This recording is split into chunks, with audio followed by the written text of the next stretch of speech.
Hi everyone, it's MJ, and I've decided to do a series where we're going to talk through the Bible. So, yeah, this is going to be quite a big project, but let's get stuck into it. And I mean, we're starting here in Genesis 1, which is very aptly called the beginning.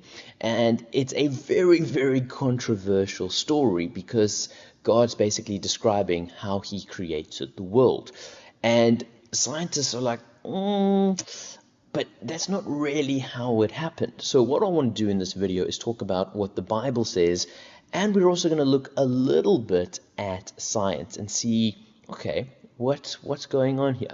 So what we know is that it says, in the beginning, God created the heavens and the earth. Now, heavens and the earth, that could be the physical realm and the spiritual realm. And that's what I think it means, because we do see later in day 2 when God says, let's separate the water from the sky, which some people, like I say, they see earth and heavens as, the land and the sky. But it's a little bit confusing because, like I say, that's happening in day 2. That's not the only source of confusion, because in day 1, God is talking about saying, let there be light, and there was light. But we only then see in day 4 that God talks about creating a greater light and a lesser light, which most people interpret as, the sun and moon. And it's interesting that the Bible doesn't refer to them as the sun and the moon. And some scholars like to say that's because, well, the other religions, they created deities out of these celestial objects. And so by the Bible referring to them as just, the greater light and the lesser light, not giving them proper nouns, it's kind of showing that God has control over these other deities. It's kind of like a little snub to the other religions. And that's one way to look at this Genesis story, is to actually compare it with what was actually happening at that time, the other creation stories, specifically the Babylonians, and how they believe the world was created. And also interesting to look at some early Greek philosophy. There's a guy called Thales, I hope I'm pronouncing it correctly, Thales, and his whole idea is that everything came from water. And what we see in this Genesis story, it talks about after God created the earth and the heavens, is that God's spirit was hovering, amongst this water, and that's when he says, let there be light. So like I say, it is a little bit confusing because, we want to put it in boxes, or how we've learned the story at Sunday school is like, God said, let there be light, and there was light, and then God said, let there be some water, then let there be some plants, and, kind of went, like that. Whereas when you actually read the story, you see that there is a little bit of an overlap. So very quickly, what kind of happens is, we see straight away God creating heaven and earth, which, like I say, when does that happen?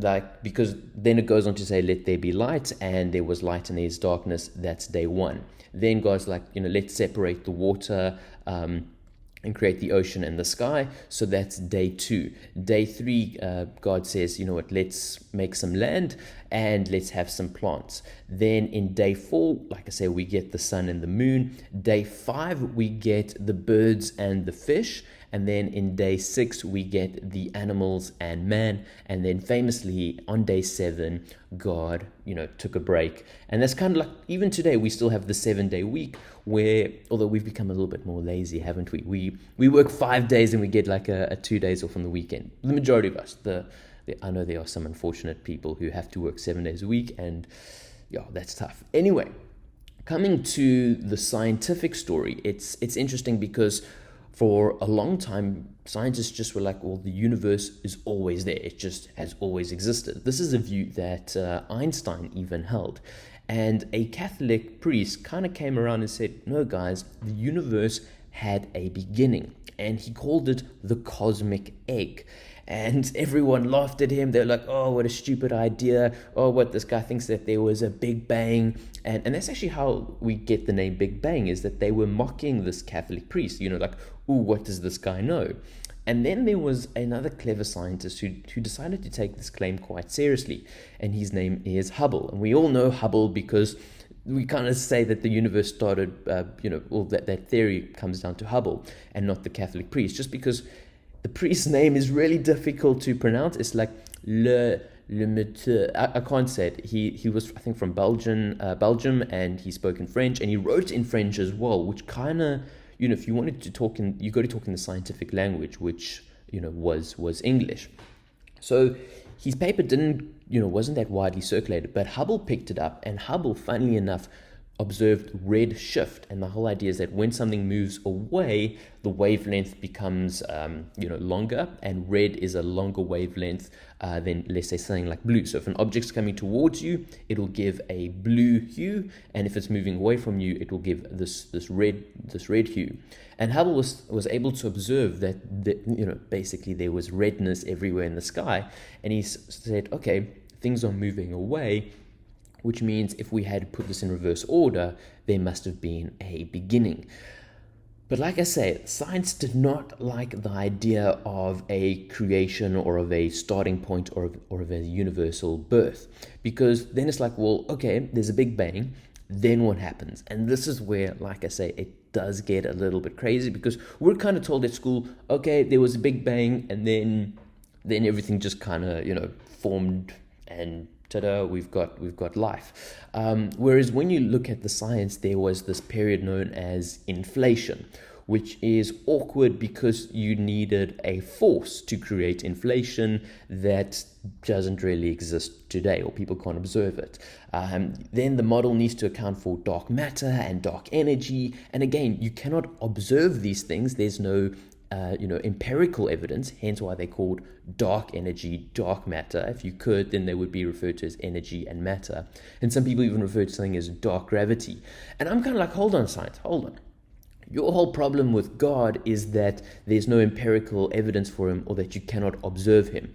Yet you're telling me that you're quite happy to believe in these dark energies because your models do not work without some external force.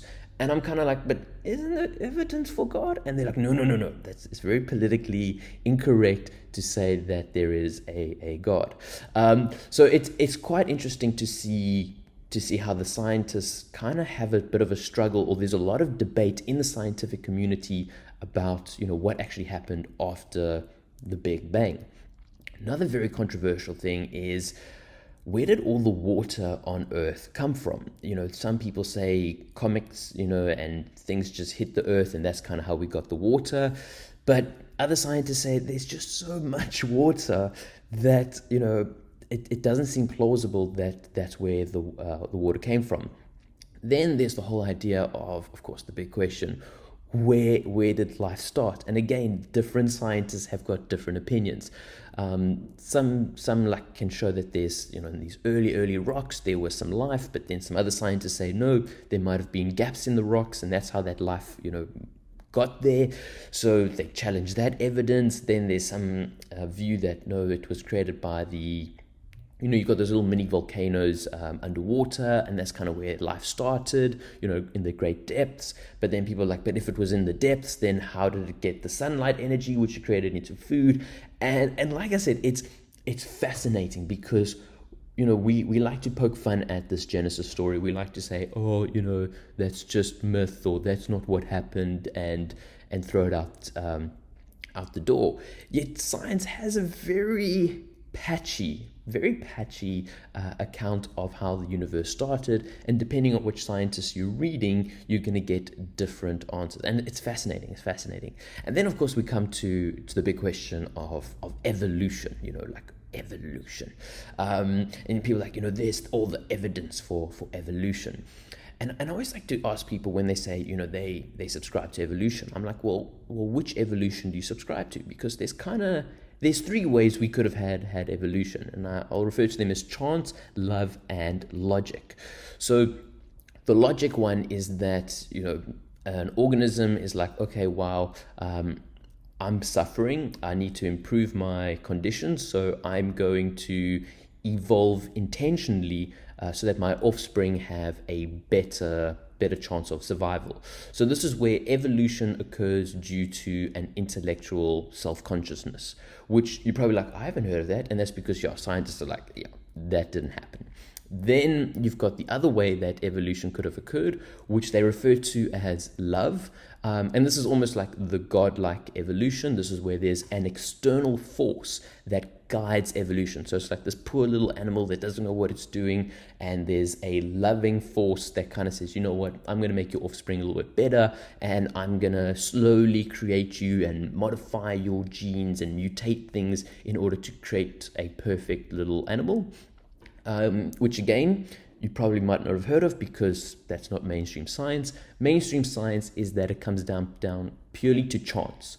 So you were a little bug and you grew an extra piece, or you developed wings purely by chance. So the way you went from, running on the ground to flying was, congratulations, you and your next 100 descendants won the lottery every single time during the gene mutation, and that it all came together and that it just happened.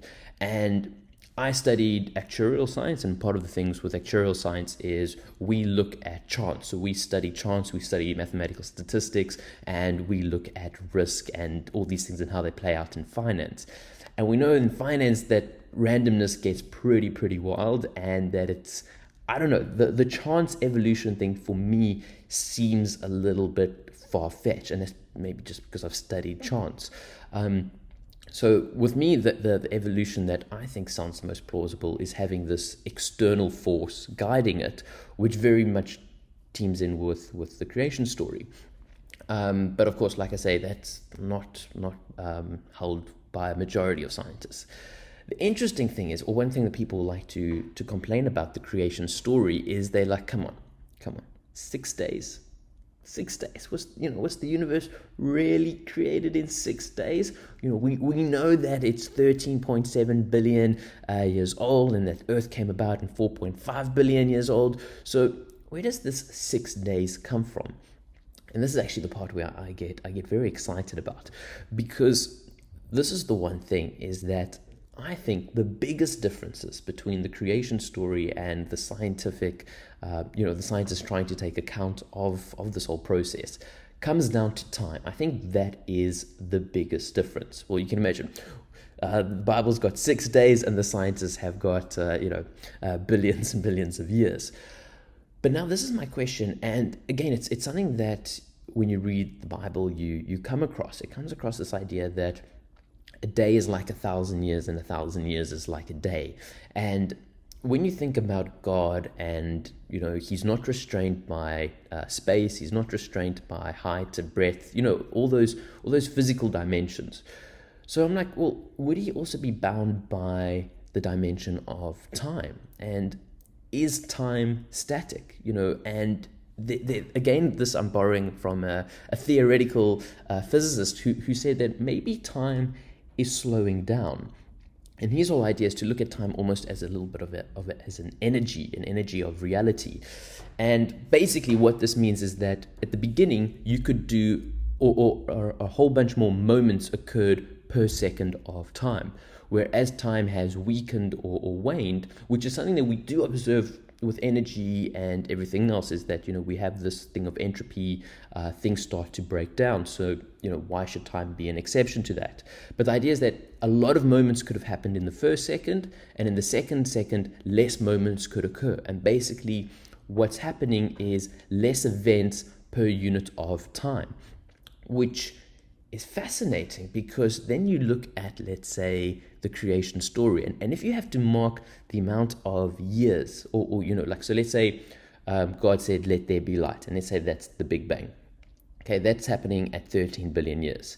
Then God's talking about separating the water from the sky. That's happening at 4.5 billion years.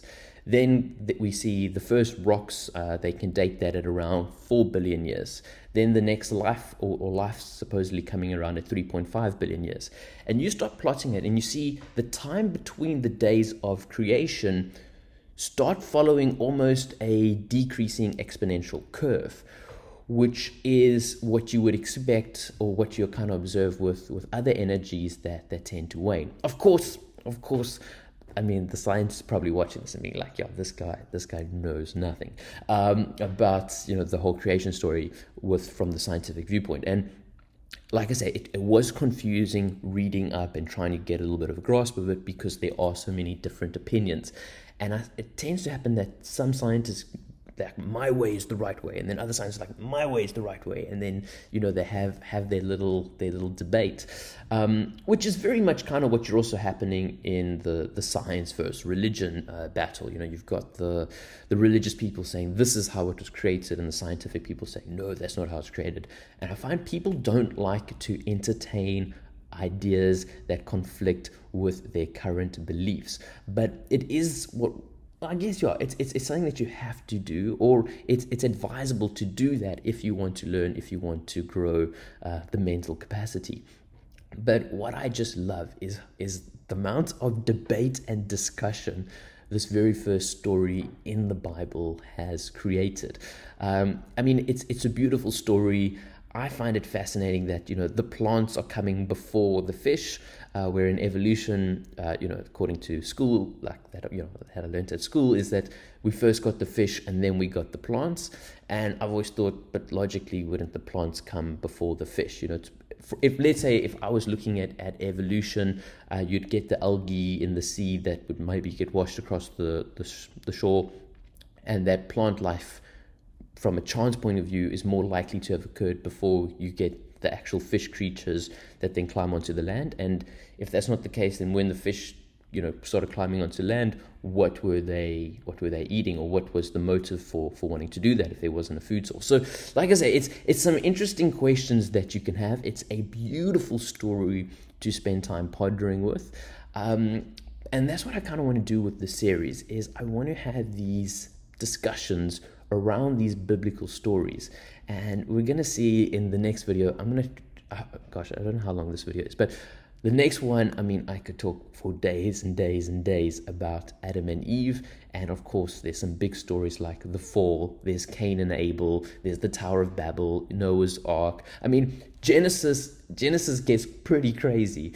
and it's just one of the 66 books in the Bible. So let's see how far I can get with the series, but thank you so much for watching, and of course, hit that subscribe, like, comment button, whatever you have to do, and I'll see you guys next time for some more videos where we discuss the Bible. Thanks for watching. Cheers.